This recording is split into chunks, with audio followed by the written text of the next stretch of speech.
Le secrétaire permanent de la Commission nationale pour les réfugiés, SP CONAREF, est avec nous sur ce plateau de 20 heures pour bien sûr nous édifier davantage sur la journée mondiale des réfugiés. Bonsoir, Dr Oumarou Kolo. Bonsoir, madame. Bienvenue à la RTV. Merci. Alors, vous venez de suivre le reportage avec nous, une forte communauté malienne qui vit en symbiose avec les populations locales au Burkina. Est-ce que c'est la même situation avec les autres réfugiés qui résident dans notre pays?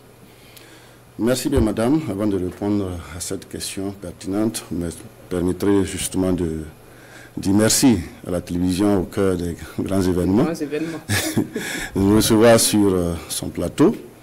Également, dire merci aux autorités compétentes de notre nation, et en particulier donc les autorités en charge du ministère des Affaires étrangères, nous accorder la possibilité de pouvoir organiser effectivement cette journée mondiale des réfugiés. De manière générale, je dois dire que les réfugiés vivent en symbiose, quelle que soit leur nationalité, avec les nationaux. Mais comme vous le savez, entre la dent et la langue, oui, il y a souvent des petites frictions qui arrivent, mais très rapidement des solutions sont trouvées avec l'accompagnement de la CONAREF, du HR et des autres partenaires sur le terrain. Très peu de frictions arrivent un peu loin. Alors, vous êtes là ce soir pour nous parler de la journée mondiale du réfugié qui sera célébrée demain 20 juin. Alors, dites-nous plus sur l'objectif des Nations Unies en instituant justement cette journée. Merci bien, madame. Depuis 2000, donc, l'Assemblée générale des Nations Unies a adopté par résolution la journée du 20 juin, excusez-moi, comme journée consacrée donc, aux réfugiés. L'objectif de base, c'est d'abord appeler à l'attention des États, mais également de l'ensemble de la communauté internationale, sur la nécessité justement de regarder de près la situation des réfugiés, notamment les conditions de vie, et de travailler à améliorer effectivement ces conditions-là. Il s'agit également pour le système des Nations Unies, à travers cette commémoration, mais également pour les États, de regarder dans le rétroviseur l'ensemble des actions qui ont été développées, afin d'identifier également les failles qu'on pourrait effectivement rattraper pour permettre aux réfugiés d'être mieux traités dans les États. En troisième lieu, je vais peut-être dire que pour les réfugiés, c'est une opportunité qui est offerte naturellement de pouvoir s'exprimer, mais également pour nous qui sommes dans le circuit, qui travaillent effectivement aux côtés des réfugiés, c'est une opportunité d'interpeller, j'allais dire, l'ensemble des populations donc, de nos nations, à s'investir davantage pour mieux accueillir et mieux s'occuper donc des réfugiés qui sont aux côtés d'eux, du moins chaque jour.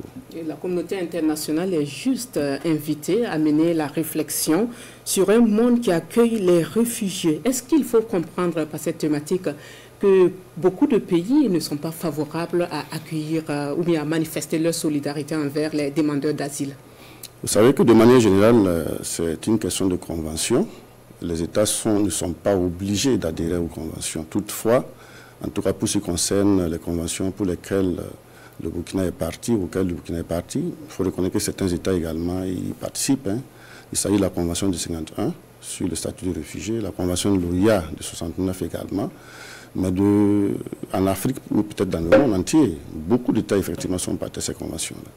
Mais il faut comprendre également qu'accueillir tant un nombre important de réfugiés ce soir n'est pas aussi chose aisée.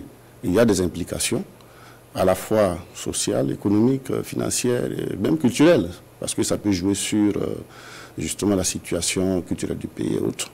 Donc, on ne peut pas dire qu'il y a des pays qui refusent, mais les pays ne sont pas obligés pour autant, justement, d'accueillir forcément des réfugiés chez eux.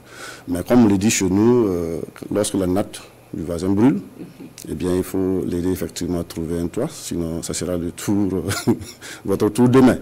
Donc, c'est dit que nous encourageons tous les États effectivement à faire le pas, comme le Burkina Faso. En tout cas, le Burkina Faso donne l'exemple avec plus de 40 000 réfugiés sur son territoire. Ça a été dit dans le reportage. Aujourd'hui, nous connaissons le contexte du Burkina qui est confronté à une crise sécuritaire depuis quelques années. Quelle est justement la situation des réfugiés dans ce climat de crise? Bien, vous l'avez déjà dit dans l'élément, nous avons effectivement accueilli jusqu'ici plus de 40 000 réfugiés, en gros 40 338, mais avec la dispersion justement de ces réfugiés-là, on peut dire qu'il y a pas mal de difficultés à les gérer. Parce que de par le passé, les réfugiés étaient dans des camps de réfugiés.